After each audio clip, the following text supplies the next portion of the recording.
నాకు ఒక క్వశ్చన్, మీ మీద ఈ అలిగేషన్ రాకముందు మీకు వాళ్ళకి ఏదైనా డిఫరెన్సెస్ కానీ గొడవలు ఏదైనా జరిగాయి అంటే అంత పర్సనల్ గ్రడ్జ్ పెట్టుకొని మరి ఇంత చేయాల్సిన అవసరం లేదు. ఈవెన్ పోలీసులని తర్వాత వాళ్ళిద్దరు ఎక్కడో పోలీసులకి గ్లడ్జ్ అంత ఏం లేదండి. ఎందుకంటే ఇతను చేసిన ఓవర్ యాక్టింగ్ కి మీ ఇద్దరికి నేను అడుగుతున్నాను, సూర్యనారాయణకి దానికి బిఫోర్ ఏంటంటే నేను చెప్పాను కదండి, ఎప్పుడైతే నేను ఫుడ్ అతనికి కరెక్ట్గా టైం టు టైం ఇవ్వకుండా ఉంటా ఉన్నానో ఆ టైంలో అతను ఎలా పడితే అలా మాట్లాడి ఫుడ్ కోసమేనా ఇదంతా? ఫుడ్ షెల్టర్ అతనికి కావాల్సిందంత వేరే ఏం లేదు. ఇంతకుముందు ఇట్లా ఆయన మీద ఏదైనా ఉన్నాయా? అయ్యో చాలా సార్లు అండి బాబు, ఒకసారి కాదు. ఒకసారి ఆల్రెడీ పైన రూమ్లో ఉన్నప్పుడే ఏదో మాట్లాడేస్తే నేను గొడవ పడేసి స్టేషన్ వరకు వెళ్దామని అనుకుంటే పక్కన ఉన్న ఫ్రెండ్స్ అందరూ ఆపారు. ఎందుకమ్మా ఇన్ని రోజుల నుంచి ఫుడ్ పెడుతున్నావు కదా, వాడు అంతే వదిలేయి. చాలాసార్లు ఎట్లా అంటే అతను క్యాస్ట్ని బేస్ చేసుకొని మాట్లాడతారు. క్యాస్ట్ని బేస్ చేసుకొని మాట్లాడేలా అంటే ఇండైరెక్ట్గా ఫోన్లో మాట్లాడతారు. మనకి చురకలు అంటారు చూసారా, అట్లా మాట్లాడు. వాళ్ళ ఫ్రెండ్స్ని అడిగినా చెప్తారు. ఎవరైతే సోకాలు తన ఫ్రెండ్స్ ఉన్నారో వాళ్ళని అడిగినా అతని బిహేవియర్ అంటే నేను ఈజీగా తెలిసిపోతుంది. ఈ క్యాస్ట్లో వాళ్ళని ఇలాగే పెడతారు, ఈ క్యాస్ట్లో వాళ్ళని అలాగే పెడతారని మాట్లాడతారు.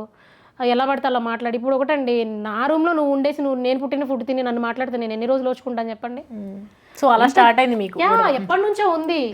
బట్ దానికి బిఫోర్ కూడా ఈ 22 జనవరిలో కూడా నేను ఏం చెప్పానంటే, నువ్వు జనవరిలో నువ్వు ఖాళీ చేసి వెళ్ళిపో, నేను వేరే పర్సన్ తెచ్చుకుంటాను, నేను నాకు ప్రాబ్లం లేదు అని చెప్పిన తర్వాత ఈ పర్సన్ని తీసుకురావడానికి ఎందుకు అతనికి బయటకు వెళ్తే ఎవరు కేర్ చేయరు. ఎక్కడి వరకు ఎందుకండి, తన ఫ్రెండ్స్ అందరూ ఉన్నారు. స్టిల్ ఈ రోజు వరకు అతను రూమ్లో ఉండనివ్వలేదు. ఎందుకు ఉండనివ్వలేదు చెప్పండి? తనకు చాలామంది ఫ్రెండ్స్ ఉన్నారు, ఒక్కళ్ళు కూడా షెల్టర్ ఇవ్వలేదు. అతనికి ఎందుకు ఇవ్వలేదు? తన బిహేవియర్ ఏంటో తెలుసు కాబట్టి. నేను మాత్రమే ఒక 6 years భరించాను. అతనికి పెట్టింది కూడా కాక అతని ఫ్రెండ్స్ అందరికీ ఫుడ్ పెట్టాను.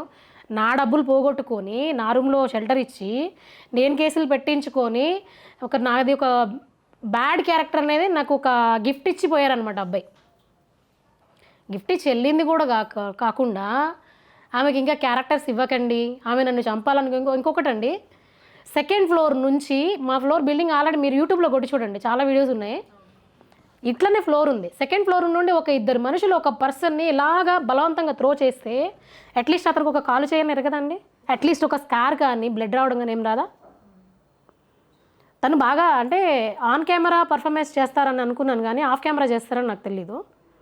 పడిపోయారంట, చంపైపోయారంట. అండ్ వన్ సిల్లీ థింగ్ ఏంటంటే, ఒక కేసు అయినప్పుడు గవర్నమెంట్ హాస్పిటల్లోనే జాయిన్ చేస్తారు. నిమ్స్ హాస్పిటల్లో అతనికి జరిగిన ట్రీట్మెంట్ పక్కన ఉన్న మురుగన్ హాస్పిటల్లో జరుగుతుందంటే మీరు ఎలా యాక్సెప్ట్ చేస్తారు? ఒక కేసు అయినప్పుడు వాళ్ళకి గవర్నమెంట్ హాస్పిటల్లోనే ట్రీట్మెంట్ అనేది జరగాలి. దీనిని తీసుకెళ్ళి కేవలం డబ్బుల కోసము మురుగన్ హాస్పిటల్లో జాయిన్ చేసి ఇంత పెద్ద బిల్ ఇచ్చేసేసి నన్ను రిమాండ్కి పంపించేసి మా హస్బెండ్కి కాల్ చేసి మనీ అడగడంలో దాన్ని ఆంతర్యం ఏమంటారు చెప్పండి? ఆయన అడిగారు మళ్ళీ. నా హస్బెండ్కి కాల్ చేసి ఎవరైతే నా మీద ఎఫ్ఐఆర్ చేయించారో సమ్ ఎక్స్ పర్సన్స్, తన త్రూ ఉన్న పర్సన్స్ ఫోన్ చేసి మా హస్బెండ్ని డబ్బులు అడిగారు, 5 లక్షలు డిమాండ్ చేశారు కేసు వాపస్ తీసుకోవడం కోసం. యాక్చువల్లీ నేను కదా అడగాలి, నా మీద కేసు ఉంది వాపస్ తీసుకోండి నేను వెళ్ళి అతను అడగాలి, వాళ్ళని నేను అడగాలి. బట్ వాళ్ళు వచ్చేసేసి మా హస్బెండ్కి ఫోన్ చేసి 5 lakhs ఇవ్వండి, అతనికి ఖర్చు అయింది హాస్పిటల్లో, మనీ ఇవ్వండి అని ఎలా అడుగుతారండి? నిజంగా అతనికి నష్టం జరిగితే లీగల్గా కదా తేల్చుకోవాలి కేసు. అంటే ఇక కేసు జరుగుతూనే ఉంది కదా. ఎస్, నేను వాపస్ తీసుకోవడానికి నేను అగ్రీ చేయలేదు. ఒక పర్సన్ ఆల్రెడీ పంపించారు, వాపస్ తీసుకుంటాము మాట్లాడండి అంటే నేను చెప్పాను అనమాట. వాపస్ తీసుకుంటారు, ఓకే హ్యాపీ. బట్ ఇప్పుడు 2-3తో రిలేషన్స్లో ఉన్నాను అనే మచ్చ నాకు ఎట్లా పోతుంది? నేను ఒక్కదానే కాదండి, నా హస్బెండ్ ఉన్నారు, నా పాప ఉంది. రేపు నా పాపకి పెళ్ళి అయ్యాక మీ అమ్మ ఇలాంటిది అని అంటే నా పాప లైఫ్ టైం అది బాధపడాలి కదా, నేను ఎలా యాక్సెప్ట్ చేస్తాను? అందుకనే అది నడుస్తుంది. నేను చెప్పాను కోర్టులోనే చూసుకుందామండి. లేదు నిజంగా కనుక నేను చేసి ఉంటే హ్యాపీగా నేను జైలుకి వెళ్ళడానికి రెడీ ఉన్నా, చేయనప్పుడు నాకు భయం లేదు. అండ్ ఇంకొకటి ఏంటంటే, మీరు అన్నారు కదా ముందే గ్లడ్జెస్ స్టార్ట్ అయినాయి అంటే, నేను రూమ్లో నుండి అతన్ని పంపించేశాను. పంపించేసిన తర్వాత అతను ఏం చేశారంటే ఆ బిల్డింగ్ ఖాళీ చేయకుండా పైన ఒక రూమ్ తీసుకొని ఉన్నారంట. ఉన్నవాడు అతని పని అతను చేసుకోవాలి, నా పని నేను చేసుకోవాలి. ఏం చేస్తూ ఉన్నారంటే, నేను రూమ్ లాక్ చేసుకునే ఉంటాను. నేను ఒక వాటర్ క్యాన్ తీసుకొని నా డోర్ ముందు వేసేసుకొని దాని మీద ఎక్కేసి ఒక వెంటిలేషన్ ఉంటుంది కదా, అక్కడ నుండి కెమెరా పట్టుకొని తీయడానికి చూస్తూ ఉన్నారు, కెమెరాతో షూట్ చేస్తూ ఉన్నారు. నాకు ఎందుకో డౌట్ వచ్చి నేను ఇలా చూస్తే కనిపిస్తూ ఉంది. డోర్ సడన్గా తీసినప్పుడు ఆ వాటర్ క్యాన్ భుజాన్ని వేసుకొని వెళ్ళిపోతూ ఉన్నాడు. ఎప్పటికీ అతని ఫుట్ ప్రింట్స్ ఆ గోడ మీదనే ఉంటాయి, ఇంకా పెయింట్స్ కూడా ఏం వేయలేదు కదా. ఎస్, అది క్యాన్ వేసుకొని వెళ్ళిపోయిన తర్వాత నేను గబగబా పైకి వెళ్ళేసేసి అడగడానికి వెళ్ళాను. ఇలా చైర్లో కూర్చొని ఇంత పెద్ద కర్ర పట్టుకుని ఇలా కూర్చొని ఉన్నాడు. ఏదో బాహుబలి సినిమాలో కట్టప్ప కూర్చున్నాడు, ఆయన ప్రభాస్ గారు కూర్చున్నట్టు కూర్చున్నాడు. నేను అడిగేశాను, నువ్వు నా రూమ్లో నుండి వెళ్ళిపోయిన తర్వాత వెళ్ళిపోయినట్టే ఉండాలి, నా రూమ్ దగ్గర ఎందుకు తొంగి చూస్తున్నావు అని అంటే ఆ వర్డ్స్ నేను చెప్పలేను, అన్పార్లమెంటరీ లాంగ్వేజ్ వాడుతూనే ఉంటే పక్కన ఒక పర్సన్ ఉండి ఆయన చాలా చాలా వల్గర్గా. నేనేం మాట్లాడలేదు. నేను గట్టిగా మాట్లాడేటప్పటికి నన్ను కొడితే నాకు బ్యాంగిల్స్ అంతా పగిలిపోయి బ్లడ్ వస్తూ ఉంది. ఆ టైంలో నేను ఏం చేస్తాను చెప్పండి?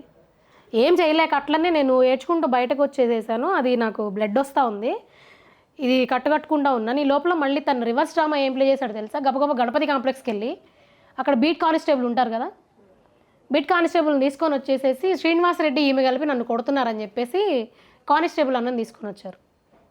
ఈ లోపల ఏం జరిగింది, పక్కన ఎవరైతే పర్సన్ ఉన్నారో అతను నన్ను దగ్గర 4 years నుంచి చూస్తూ ఉన్నారు. ఫోన్ చేసి, మేడం గారు సూర్య అనే పర్సన్ మిమ్మల్ని చాలా దారుణంగా మాట్లాడుతున్నారు, ఎందుకు మాట్లాడుతున్నారు నాకు తెలియదు అంటే ఒకసారి రండి అన్నాను. ఆయన నా రూమ్లోకి వచ్చేసారు. ఏంటి మేడం ఇలా మాట్లాడుతున్నారు, వాడేంటి మిమ్మల్ని మాట్లాడడం ఏంటని ఈ డిస్కషన్ నడుస్తున్న టైంలో వెళ్ళేసేసి కానిస్టేబుల్ తీసుకొని వచ్చేది, వీళ్ళిద్దరే నన్ను కొడుతున్నారు అని చెప్పేసి చెప్పాడు రివర్స్. చెప్పిన తర్వాత నేను కానిస్టేబుల్ అన్న పిలిచి మీరు కూర్చోండి నేను మాట్లాడతానని చెప్పేసి పిలిచి నేను జరిగింది చెప్పాను.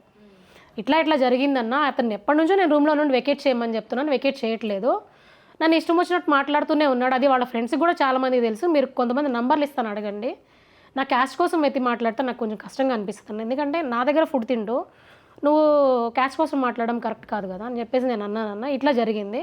నేను వెళ్ళి అడిగితే ఇదిగోండి నాకు బ్లడ్ వస్తుంది, అతనికి ఏమన్నా డబ్బులు తగిలేమో చూడండి అని చెప్పేసి అని చూపించాను.